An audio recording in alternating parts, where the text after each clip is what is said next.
Hey guys, welcome back to another video. Today we're going to be going through if statements. If statements are really easy to understand and they're very, very useful when you're coding. You know, you're going to use them all the time once you start building something. So let's just start with like what an if statement looks like. Basically, an if statement, if you look at this line, it's basically if, literally the word if, two circle brackets and then some curly brackets. So what it does is if what's between the brackets is true, then it goes to the curly brackets and executes the lines within the curly brackets. That's literally it in a super easy way to understand. So is 5 greater than 4? Yeah.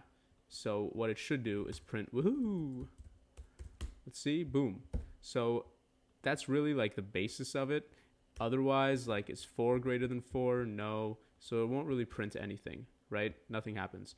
So what else you can do is that, so we can do if 3 is greater than 4. No. You can also add else if statements. So it's basically else if 5 is greater than 4, console.log, hello.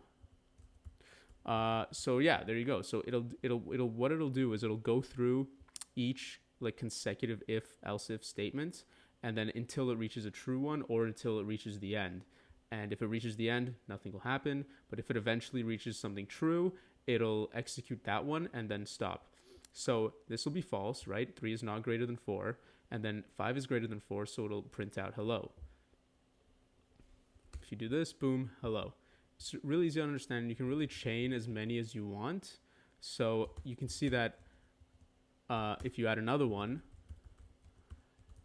and you add the word coding, right? You'd think that, okay, this is true, so it should print coding. But no, it will not, because it's like, if this, then this. Otherwise, if this is true, then this, right? So then once it reaches a true statement, it stops there, and it won't print out the word coding. What you would have to do in that case is make another if statement. So no, see, hello.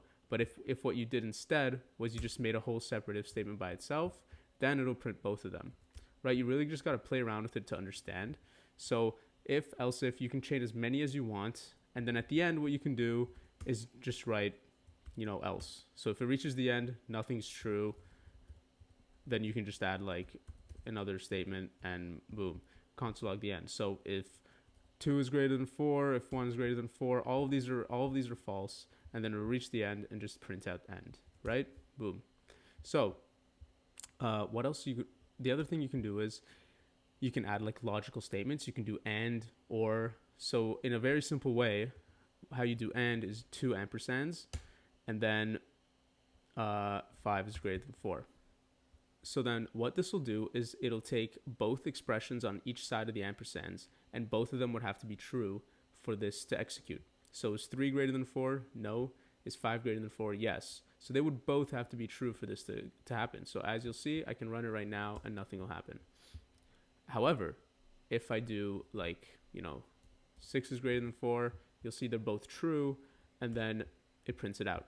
Now, what else you can do is you can do or. So now if you add an or, which is 2 pipe signs, I don't know what they're called actually, pipes. I just call them pipes. Only one of them have to be true. And not just only one, but like just any of them, one or more. So now 5 is greater than 4 is true, but this isn't. But that's okay because it's an or statement, right? So now if we do this, boom, it prints out woohoo.